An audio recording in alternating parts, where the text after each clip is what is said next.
he's refusing to leave my feet right now while I'm filming, so I thought he deserved his little time in the limelight. Are you ready to try some coffee today, Sammy? Yeah? Ready to try some coffee? Oh my gosh, you're so good. Okay.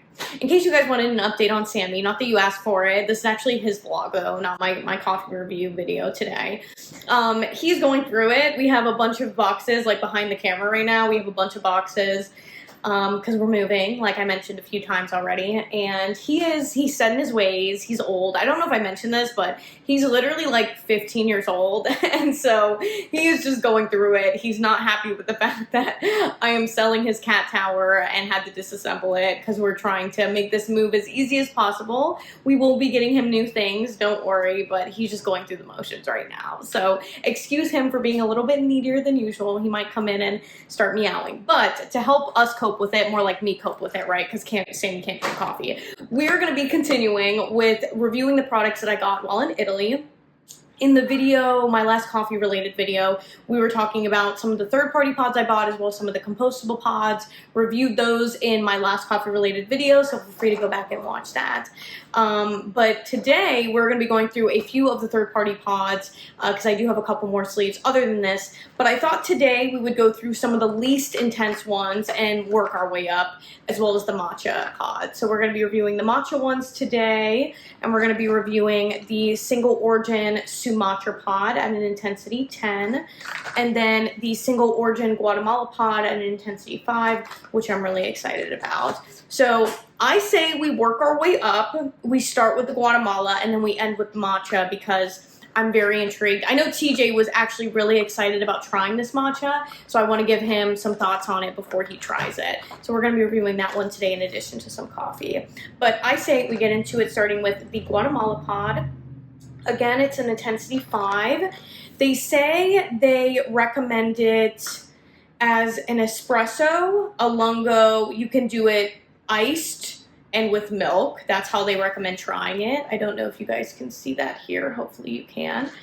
But this is gonna be a little bit of a venture. Let's see if they have any kind of description here. Okay, it says that it's supposed to be very bright, have some candied lemon flavors, overall bright citrusy, have some sweet caramel notes. It's also supposed to be kind of balanced and have a cocoa finish, which Guatemalan coffee is very, I guess, renowned for. So I'm really, really excited to try this. Guatemalan coffee is like one of my favorites. I really love it, so I'm really excited to try it. Again, they do recommend it in a few different ways, so I'm trying to see how to tackle that. I showed you guys it's supposed to be espresso, lungo, iced, and with milk. So I think what I'm going to do is I'm going to try in both forms, espresso and lungo. And then I'm going to try them both with ice and then with milk. So this will be a little bit of a longer try, but I say we get into it. So tell me why this pot is so cute. It's like this really pretty, like minty green pastel color, and I'm like obsessed. It's super Gorgina. I like didn't expect that. For some reason, I was expecting like a very bright lime green or like a darker green for some reason. This is like so... Like, it's so easy on the eyes. I hate to say it, but they're already winning bonus points with me. So let's smell it.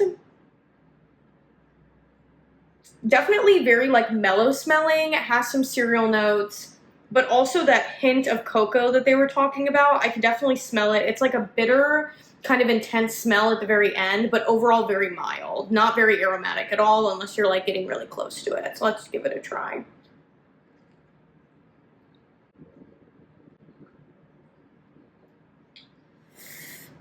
It has that nice sour flavor in the beginning, kind of like they talk about with the citrus and the lemons. It's very bright, a little bit acidic, but it also has like that caramelly mellowness at the very end with those caramel notes that makes it very like well balanced and rounded out like they were talking about. So I see why this is an intensity 5, not too acidic, not too bitter, kind of again just right in the middle for intensity. It still packs a nice punch though, which I would imagine over ice is going to taste particularly good. So I have no qualms with the pod. I don't know if I would buy it again just because I really do like Guatemalan coffee. I do find that it's kind of similar to this where it's very well balanced. It has that complex flavor of like that acidity and brightness, but also like that nice, mellow, very palatable. It's not super intimidating, and you can drink it really well because it has those nice sweet notes at the very end, which just get me every time. It's like that weird counterbalance of flavor. So I really like being able to ground like, you know, single origin Guatemalan coffee myself and being able to brew it. Of course, I haven't really done that recently just because I really like the convenience of pods. So I don't know if I would go out of my way to buy this specific pod again, but I wouldn't be surprised if I do like this more than all the other pods. So I'm gonna rate this an 8.5 out of 10. I think it's a very solid pod. If you do find it and it's easy and convenient for you to get it from the grocery store, I think it's worth buying. But I don't know if I would go out of my way to buy this necessarily again, unless it's relatively cheaper in comparison to some of the other pods I can get, or if it was just, you know, part of my regular grocery store run. So now that I've tried it like this, I am going to try it with ice and milk just because that's how I would regularly have it. I'll be honest, the package kind of says with ice or with milk, so I'm assuming that you would either do it like a regular iced espresso and drink it like that, or they would recommend it with like, you know, in a cappuccino or a latte form while hot. But I'll be honest with you, like you guys know, I'm an ice gal, right? So I'm gonna try it with ice, with milk, how I regularly have it, and we'll review it like that. Okay, we made ourselves a little mini plain latte with the rest of that espresso shot, a little bit of whole milk and some ice. Let's give it a try.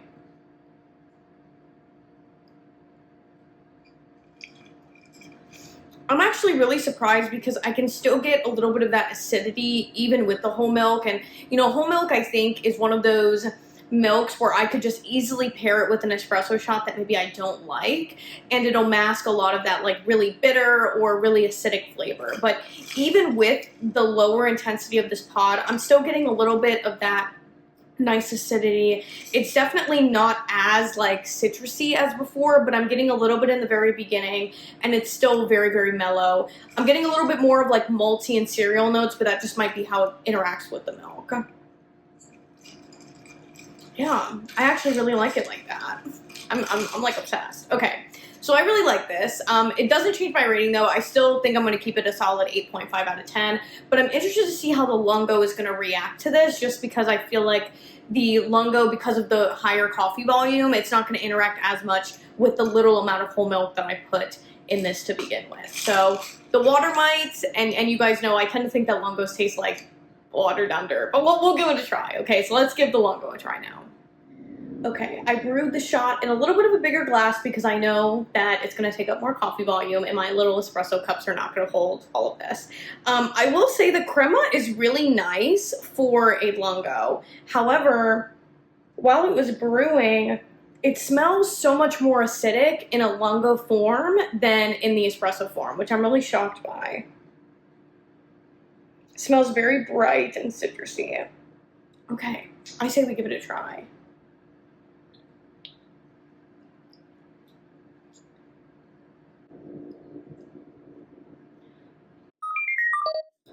I will say this, it's still pretty acidic, like it has that nice citrusy punch to it in the beginning, which really surprised me because usually I don't find Lungos this complex. Like, I just don't think certain coffees are meant to be had like that sometimes. I will admit that the recommendation for this is actually pretty good. Like, I don't hate it in a Lungo. I think there is some complexity to it still. Has that nice citrusy, you know, flavor in the very beginning.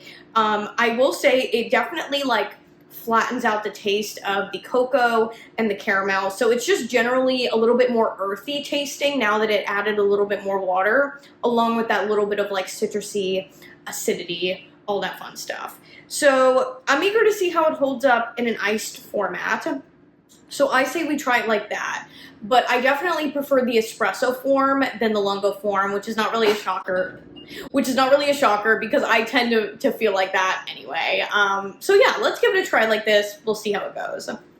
Okay, this definitely has a lot more coffee volume to it. Because it was still a little bit hot when I added the ice and the milk, I think that the ice is melting fairly fast. So it might be a little bit more watered down than I like, but let's give it a try.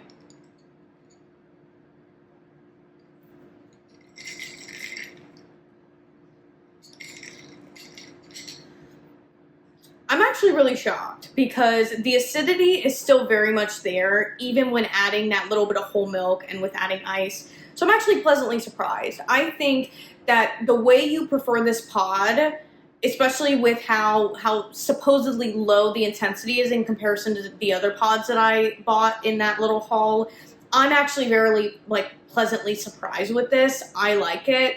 I think that in comparison to a lot of other Lungos that I've tried, this is actually not disappointing, which I know, shocker.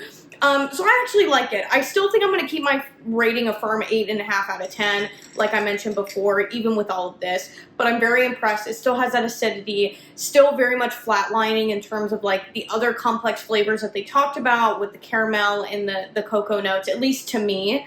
But I think that brightness and acidity means that it's holding up very well to larger coffee volumes, like when you're adding water, when you're adding that additional milk.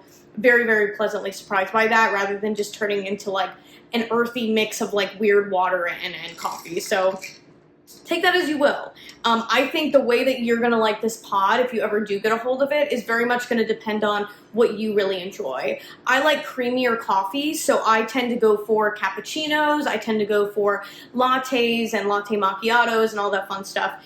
If you are somebody who really enjoys iced coffee and don't mind a little bit more watery versus creamy, you are really going to like this Lungo, I think, depending on how strong you like your coffee. I will say I don't think that this particular pod is very intense, rightfully so, because it's like a 5, but because it's not that intense, you're definitely going to get a little bit more of that water than that pack of punch, but it really just depends on what you like. I don't mind it like this, so I actually might have this in a Lungo on some days, but I would definitely prefer the espresso over the Lungo. That's just me.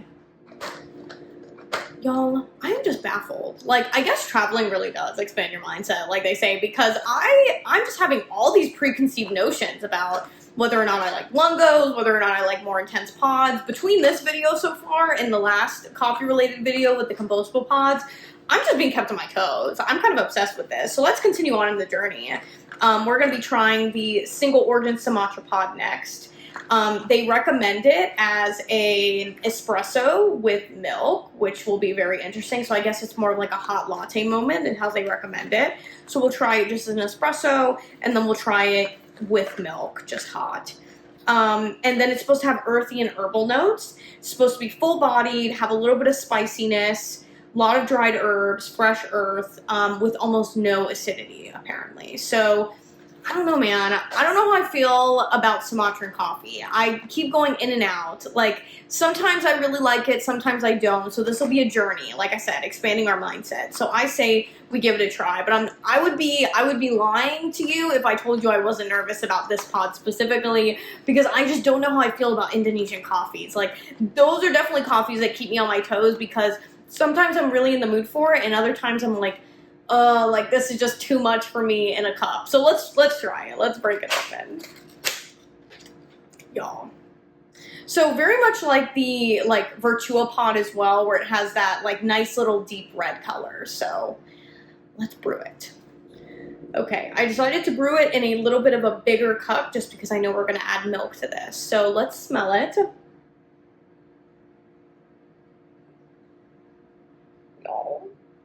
It's so intense. It's so intense smelling. Oh my gosh. Yeah, it's like almost like dilly.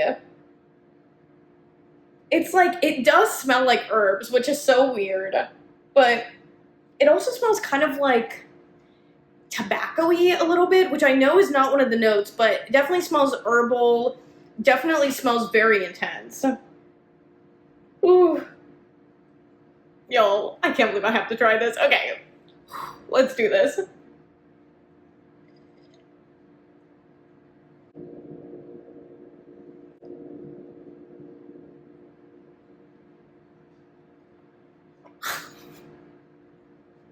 Why does this taste like dill and tobacco? Like, it literally tastes like dill and tobacco mixed into a coffee cup.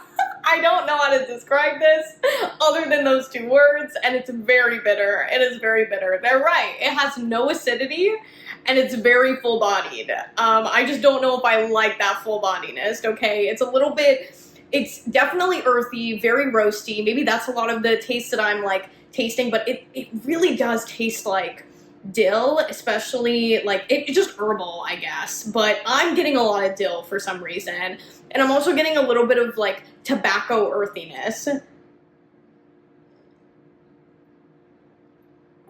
Oh my god, that is such a punch in the face. Like, I usually don't feel like this about coffee, but man, that is a punch in the face.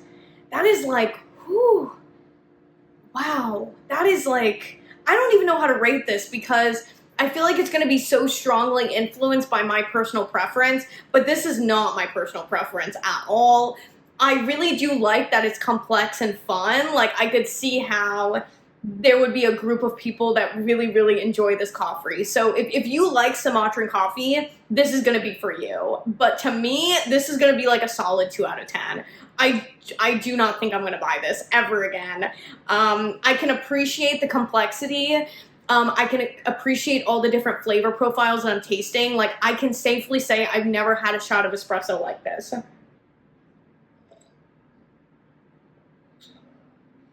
Yeah. Yeah, that's all I'm gonna say. Maybe I'll bump it up to a 3 because I can appreciate the different complex flavor profiles.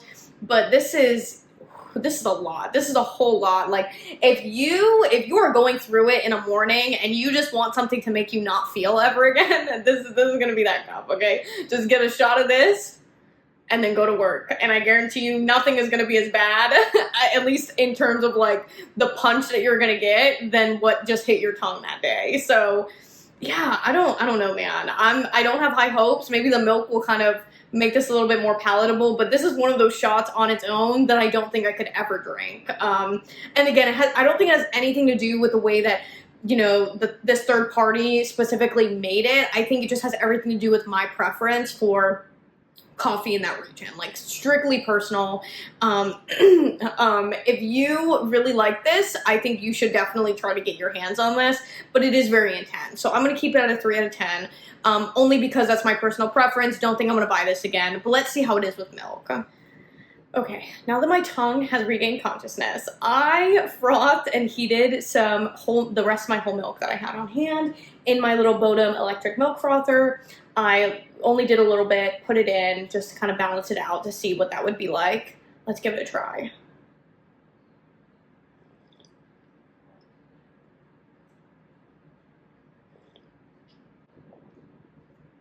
Wow.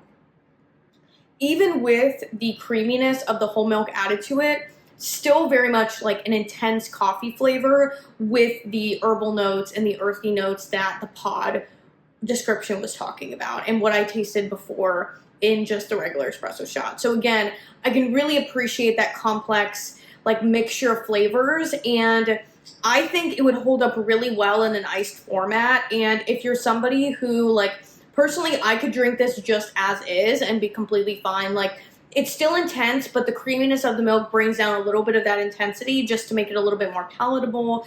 And you can still really appreciate the herbal notes, the earthy notes in this pod, even with the milk, which I do really like. And I love when you can really taste that, even when you add like syrups and milk and all that fun stuff. So take that as you will. I still think I'm going to keep the rating as is, just because if you are somebody who likes to have, you know, regular espresso shots, that really nice intensity is what you're going to get if that's your preference. Even with milk, you're going to get it like that. Like, I can still very much taste it, but it's just going to be a little bit more palatable. So that is my rating for these two coffee pods. Very much, you know, the preference for either one is just going to depend on the type of coffee you like. I tend to go for, again, light to medium roasted coffee. I really like, you know, acidity and brightness with a little bit of mellowness and caramel. So that's why I tend to like South American coffees than I do maybe ones from Indonesia and India and even some parts of Africa, just because it's more floral, more herbal, sometimes even more intense, like this one from Indonesia. But this is definitely a 3 out of 10 in my book, just out of personal preference. And I say we get into the matcha pod, which will be definitely a new one for this channel. Okay. Of course, we have that nice little like bright green color like matcha. We have this little like different type of film. I will say the pod is very hard. Like, it's a really like weird plastic, and definitely nothing like aluminum or like, you know, plant-based material. So I'm a little bit worried about using that on my machine.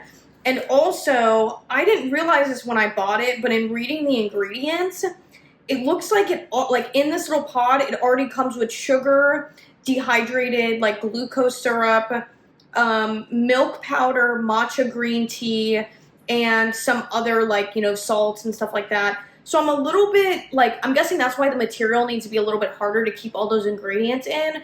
But that's just, it's so weird. Like, I've never seen a pod that will just like literally dispense a latte just like this. I'm guessing like, you know, they have Keurig pods that can do that with like hot chocolate and stuff like that.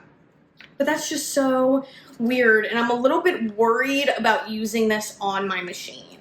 Like, it just feels like the material is very hard. So we'll see. I don't know if I'm really going to use this pod like this, but for all intents and purposes, I bought it. We're going to try it. I do like matcha, so let's give it a try. Fingers crossed. So fun fact, I realized they also didn't give a water volume recommendation, so I just brewed it on the Lungo setting on my machine just because, I mean, I would make a pretty decent sized matcha latte. It smells like matcha. Not like the earthy type of raw matcha that you would get if you're trying to make your own matcha latte at home. Definitely like it has sugar and milk in it is what it smells like, mixed with that earthy flavor of the matcha. So, it is kind of like a dull green color. Again, kind of like the matcha latte that you would get from a coffee shop that's already prepared for you. So let's give it a try.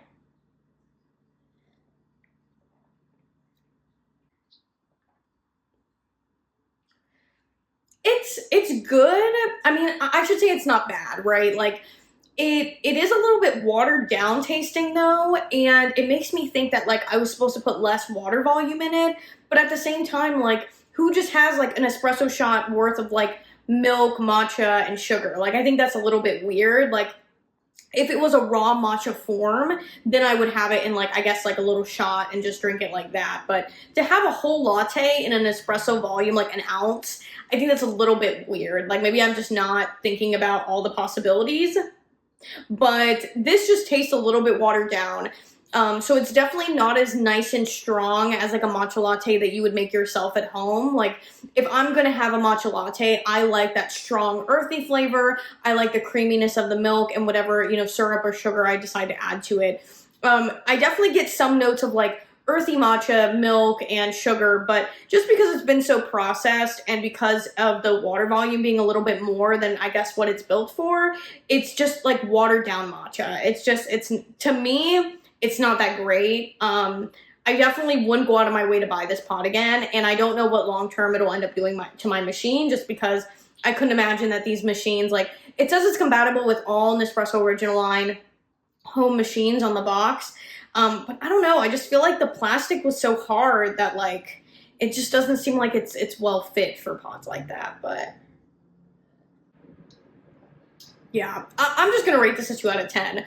I like the idea. I think it's very creative. I see what they were trying to go for, I guess. We're giving it a 2 out of 10 for participation, right?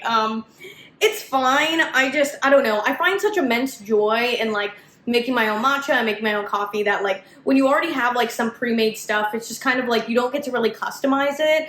And especially when it's so watered down like this, it just takes the joy out of making and tasting your own matcha latte. But to me, I think you should just get some matcha concentrate, make it yourself at home, maybe use some hot water from this machine. But I don't think the Nespresso machines need to necessarily make all different types of tea and all that fun stuff. But I see what they were going for. Okay, well, I think that's all I have for y'all today. What an eventful afternoon I'm having with all of these caffeinated beverages of various different flavor profiles and kinds. That was quite the adventure. Again, keeping me on my toes nonetheless. But I'm really glad that I got to share all of these different pods with y'all today. I really enjoyed some of them, didn't enjoy some others, but I am really excited nonetheless to try the Italian roast next time, as well as the Caffe Verona Ristretto. So I think that's a nice way to end out this little series of my haul from Italy. But as always, if you have any questions, any comments, any recommendations for like videos, coffee, recipes, whatever it may be, feel free to share them down below. I always love getting them, and I sincerely hope you guys have a wonderful rest of your week, and I'll see you guys on the flip side. Bye.